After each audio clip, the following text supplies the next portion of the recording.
Good morning, Packers fans. Aaron Nagler here with your Packers Daily Chat, coming to you live on the Cheesehead TV social channels. Hope you're all doing well. Happy Friday. It is time for the weekend and for the rookie minicamp in Green Bay. That's right. The Packers rookies will be hitting the field today and tomorrow. They're in Green Bay, Wisconsin. We'll hear from Matt LaFleur this afternoon and on Saturday to get all the updates, breathless updates about how these guys look, learn the fundamentals of the game from the Green Bay Packers coaching staff. I was teasing Packers PR that LaFleur is actually talking today and tomorrow. Like, what's he going to say about a rookie minicamp? Yep, they look like football players. Like, it's just funny, but it's good that it's more access is always better. I'm happy to be hearing from Coach 2 days in a row. So we'll hear from Matt this afternoon. Saw a bunch of rookies arriving via social media last evening, yesterday afternoon. And of course, the kind of big news, such as it is, coming out of yesterday is both first round picks are in the fold. Um, Devontae Wyatt becoming the very first rounder to sign a contract with his new team. Walker followed soon upon in the evening. So they are locked in. As I wrote on cheeseheadtv.com with the Wyatt news, these are all slotted positions now. Usually the only thing that really makes a ripple is a quarterback taken high, but even that isn't really an issue this year with the quarterback being taken, I believe, what was it, 20 with Pittsburgh. So most of these deals will most likely get done here in the next few days, weeks, what have you. The days of drama and holdouts are well behind us. Thank goodness. Hello to everybody in the comment section. Hope you're all doing well. Hope everyone's good. Robin's here. What's up, Robin? How are you, buddy? Good to see you. Judy starts us off with a super chat. What's going on, Judy? Hey, Nags. Give us a rundown on slot corner. I know Ja could play there, but worried about his size taking on bigger guys. Gene Charles take a step? I think they'll rotate guys, no doubt about it. I think you'll see some of the safeties come down in there for, exactly what you're talking about. Maybe some bigger receivers and or tight ends being played in the slot. It really depends on the call. I'm not worried, actually, about Jair in the slot. I understand you watched him get, injured last year in that shoulder injury, a bit of a freak thing, I think.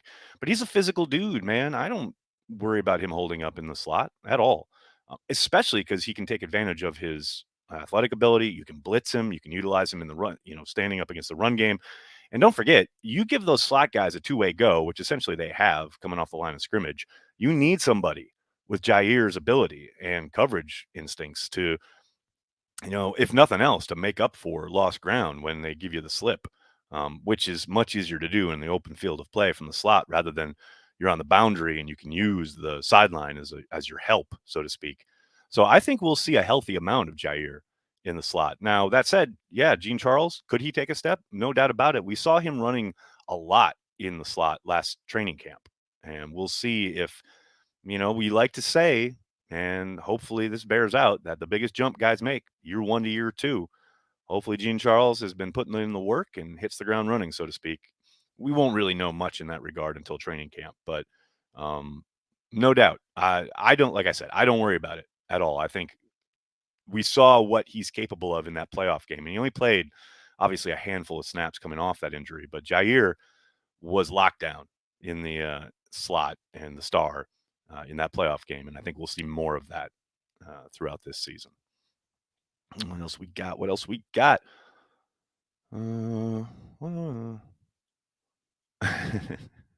Have you ever revealed the identity of a reporting source to Corey, or can he not be trusted with that information? No, Corey knows everything. I tell Corey everything. Corey's like one of the few humans on this earth who knows it all. Greetings from Austria. What's up, Walter? Hello from New York City. I hope you're doing well. Must be afternoon there, maybe even early evening. Good day. I hope you're doing well. Thanks for joining me. Nags, what do the rookies do at camp? Brandy, that's an excellent question. Mostly drill work. It's nothing too involved. They'll have meetings. They'll essentially get the flow of the place and how the Packers like to practice, going from meetings and then putting things on the grass, so to speak. Although, depending on the weather, they'll most likely be inside of the Hudson Center, but they could possibly be outside. But, it's really just getting in the groove. Okay, this is where everything is, the locker room. This is where you go to the meetings. And then, here's how you get across the street to the Hudson Center or one of the practice fields.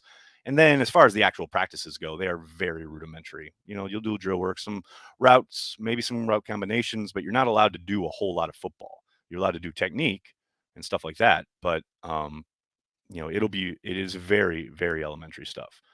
It's really just an acclimation period for guys to learn where everything is in and around Lambeau. Revenge of the John, what's up, man? Good morning, Aaron. Hope all is well for you and the girls. Do you see 12 as more of a Jedi Master or John Wick? That's a good question. I know he obviously has an affinity for John Wick with his Halloween costume last year, but we also know he likes Star Wars, and I'll forgive him for the Rise of Skywalker sweatshirt on multiple occasions. Yeah, in the pantheon of the NFL as it is currently constructed, you would have to say he's a Jedi Master, right? He is very much seen it all, knows it all. You can try to fool him with your coverages, but he knows probably before you even make the move. He can see things before they happen. It's a Jedi trait. I would have to lean towards Jedi Master for that one, but that's a great question. What else we got? What else we got, folks? Hopefully all rookies sign contracts. Mark, they'll all sign contracts eventually. I mean, like I said at the top, they're all the contracts are slotted now. You pretty much know what guys are going to make before they even sign it. It's really just comes down to the structure of the deal and bonuses and things like that, but what they do for injury, etc. But for the most part, these guys, they're slotted and they'll sign. I'm not too worried about it. I am grading next year's draft as an A+ for the Packers. Doug, I like it. I like where your head's at. That's yes. 2023 draft gets an A+ from Cheesehead TV. Well done. Excited for Watson. Do you think they use him as a Deebo Samuel and put him in the backfield and utilize him as a dual threat? Not so much as we've seen Kyle utilizing Deebo, right? We've seen kind of some waves made there now, right? In regards to Deebo wanting a trade, although it does sound like things are on the side of being mended now. But I don't think Watson's best utilized in that way. I mean, yes, can he be utilized as a bit of a kind of multifaceted weapon? Can you use him on end arounds and things like that? Sure. And put him in motion, use him in that orbit motion role. Absolutely. I can see that. But as a true, put him in the backfield and hand him the football and ask him to grind up in there between the tackles and rip off, 4 or 5 yards. I don't think that's going to be his game. And I don't think it makes sense to utilize him in that way. But there's no doubt his explosiveness, his athleticism, the upside, his big play potential with a ball in his hand. You want to get him the ball as much as possible, and you want to figure out ways to do so creatively and utilize his skill set, especially early on, since it's going to take a while for him to acclimate to the offense, get used to Aaron Rodgers, the way Aaron wants things done, etc. I love the idea of getting him the ball as many different ways as possible, but I don't think smashing it up in some power off tackle stuff is the way they're going to go about it. Now, hey, I could be totally wrong. Who knows? Without Devontae, it's all on the table as far as how you approach offense, right? In Green Bay, especially now they've got some new cooks in the kitchen. You got Steno up in there now. Maybe, but I suspect, yes, they will get him the ball a lot in a lot of different ways, but I don't see truly kind of aping what San Francisco did with Deebo last year. David, what's up, man? Thanks for the super chat. Who do you think will produce more this year out of our 3 drafted wide receivers? I mean, the obvious answer is Watson, right? But I wouldn't sleep on Dobbs in any way, shape, or form. It's going to be interesting to see how soon they're able to kind of acclimate to the offense and get on the field. But I do think anyone expecting them to hit, the ground running and just put up big numbers right away, you're fooling yourself.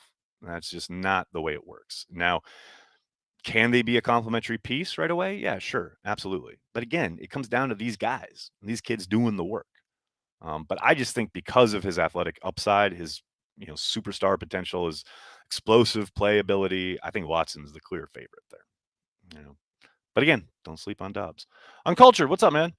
Bonus jams are Key West, Intermezzo, Paper and Fire, and Authority Song by John Cougar Mellencamp. Pappies. Wait, did I miss a earlier one? If those are bonus songs, Uncultured, I might have missed one earlier.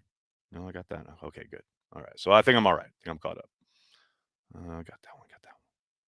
Oh, wait, no, I did once. This morning's jams from Uncultured Barbarian are Everybody's Working for the Weekend by Loverboy and Slow and Easy by Whitesnake. It's the weekend, baby. Well, I don't think I've thought of Whitesnake in Decades. That's amazing. What a pull. We used to joke that all those hair bands were the same band. They're just kind of like different iterations with people with wigs. Um, Great White Lion snake bite. That's what we used to call it. Nice. Thanks for that stroll down amnesia lane. Jeff, what's up, man? Do you believe that Matt LaFleur has been too cautious in using starters on special teams? Do you think that will change? How do they get better special teams athletes on the field? Well, I think part of it is, utilizing your starters, what have you. I think Bisaccia will go a long way towards, hopefully getting, linebacker safety body types on the field. But I will say this in Matt's defense. He's cautious for a reason. And there is a hierarchy, and then at some point, a veteran probably you don't want to put him out there, etc. But man, it's not like he didn't have some starters out there last year, and you don't have to look much further than the playoff game when AJ Dillon goes down, who isn't strictly a starter, but is certainly a vital piece of your offense. But you're utilizing him on teams; they had done it all year, and then he gets hurt, and that really hampered them. That took out a pretty decent section of their playbook for the second half. So it's a balancing act, and that's what Matt talked about after the year ended, and he's talked about looking at playing more starters on teams, but having to kind of balance that with, you know, injury mitigation, etc. You're going to be damned if you do and damned if you don't. When you don't play starters on teams, and then fans get all upset about that, but then you play starters on teams, then one gets hurt, and then fans get upset about that. So, and then you really hamper yourself on offense. I get it. I want the best guys out there, right? But I don't think, I think everybody, as I've talked about this kind of all off season, it's much more about the entirety of the operation going all the way. And I'm not just talking about Bisaccia. I'm not talking about LaFleur. I'm talking about Gutekunst and the personnel people and who they utilize and select as the 53, i.e. the 46 are going to be up on game day. Maybe at the bottom of the roster, instead of sticking with the guy with athletic upside that you're going to try and redshirt, blah, blah, blah, you stick with maybe a guy, maybe not even a veteran, but a guy who's maybe not ever going to really contribute from scrimmage, but is a demon on teams and has some physical ability and isn't afraid to go down there and blow up a wedge, what have you. I just think a little slight tweak there could probably be in order. And that's what I'm talking about when it's like everything has to be looked at. And finally, to me, it's the big, big, big thing. And hopefully Bisaccia kind of brings this attitude. It's something that Mark Tauscher talked about on the Shameless Packers podcast a couple weeks ago. There's got to be less, just don't screw it up, and a lot more, I'm going to go make a play. And I think that's kind of the thing Bisaccia was saying, in his press conference when he talked about, offense and defense, they get 3 plays. We get 1. We got to make it happen. And to Mark's point, man, there's been a lot. I mean, a lot of just don't screw it up. Just be competent. And they haven't done a very good job of that, obviously. But I think that hampers the guys on teams when that's the pervasive mentality. You want a mentality of, I'm going to go make a play. I'm going to go make a difference. I'm going to change the game right here with this play, with this block, with this tackle. I'm going to blow this guy up and cause a fumble, or I'm going to bury this guy into the sideline with my block. Like, I'm going to make a play. I'm telling you, man, Mark sold me on this. I'm all in. That is the change I want to see on special teams this year. Roger's hurt toe. What's up, man? Came up with a new question. Nickelback plus poop equals the Bears. New equation. Sorry. Man, it's gonna be an all year thing, isn't it? I can already tell. Carl, what's up, man? Good morning, Nags. Did we pick up a tight end from New Orleans? I can't think of his name. Alize Mack. Yeah, Alize Mack is who you're thinking. What's his story? Thanks. A journeyman. He's certainly a specimen. But we'll see. I never get too hyped about these guys until they start making plays in practice. And until that happens, he's got work to do. He's bounced around the league a little bit, but you never know. I mean, look at Rasul Douglas. That was a guy who bounced around the league, found a niche and exploded onto the scene. Who knows? Maybe Alize Mack follows that trajectory. I doubt it, but you never know. You never know. What else we got? Gareth, what's up, man? Hello from Dubai. What's up? Hello from New York City. I hope you're doing well. Love all you do for Packers fans worldwide. What will 12 do to get new wide receivers up to speed if not attending some of the preseason due to lack of incentives? Well, he won't be there in the off season. I think like OTAs and things of that nature, I think is what you mean by preseason. What will he do? Wait till preseason. He'll wait till training camp. Look, I know everybody wants Aaron in the building all of the time.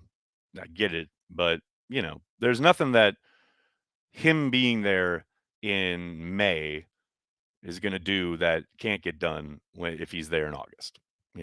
Like, yes, do you want him to get on the same page with these guys as soon as possible? No question about it. Might they have a California throwing session? Yeah, that's possible too.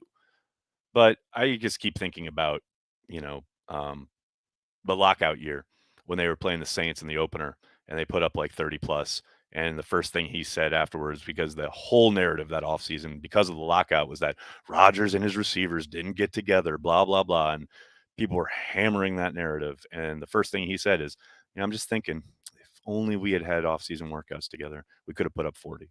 He knows what he's doing. And in that game, he hits Randall Cobb for a touchdown, a guy he'd never thrown a regular season pass to, a rookie who had no offseason with. And that's Aaron Rodgers back in 2011.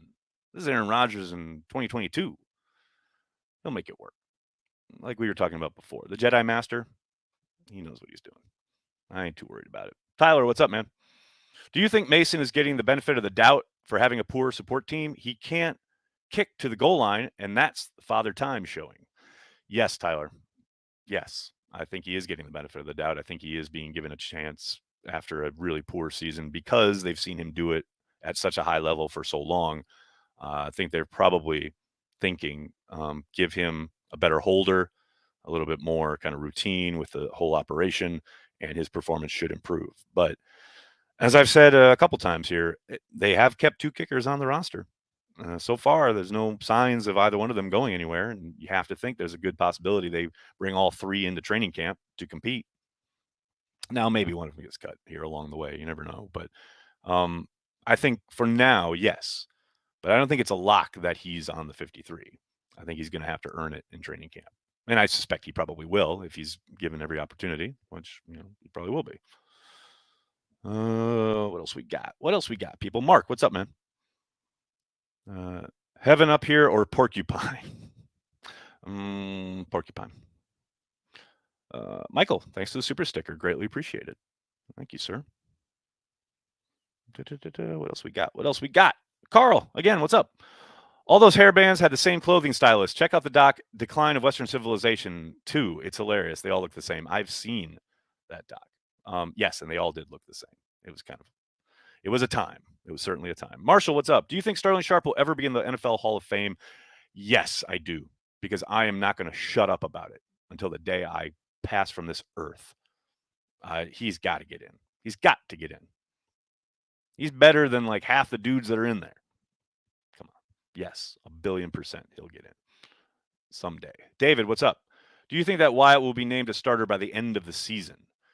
Yes, I absolutely do. I think there's a chance he might hit the starting rotation right out the gate, week 1.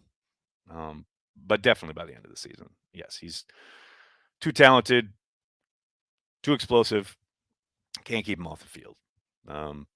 Now, the young man has to do the work. He can't just show up and expect it to be handed to him. And that's what I'm always talking about when it comes to the rookies. We got to watch what they do. They can make plays every day in practice, take on the coaching, improve from day 1 to day 2. If they do, because they will, make mistakes, learn from those mistakes and make sure they don't happen again. These are all the things the coaching staff will be watching. But I have faith in the kid. I think he's going to maybe not shock some people, but I think he's going to be a force. And I think it's going to be hard to keep him off the field. All right, everybody, I'm going to have to get going. I can't thank you enough for hanging out, talking Packers each and every day, Monday through Friday, right here on the Cheesehead TV social channels. Please do me a huge favor. Hit like on the video, subscribe to the channel, and don't forget this weekend, 10% off. 10% off all the Cheesehead TV merch at our shop. May the 4th. That's the promo code you want to use. Use May the 4th. All weekend long, 10% off Cheesehead TV merch. You'll find a link to the shop in the description of this video, or you can go to cheeseheadtv.com and click the link at the top of the page that says shop. 10% off all weekend, people. Do it. Then tell your friends and tell your family. Cheesehead TV. We are devoted to Green Bay Packers fans worldwide. Thanks a lot, everybody. Have a great weekend. Go Pack Go.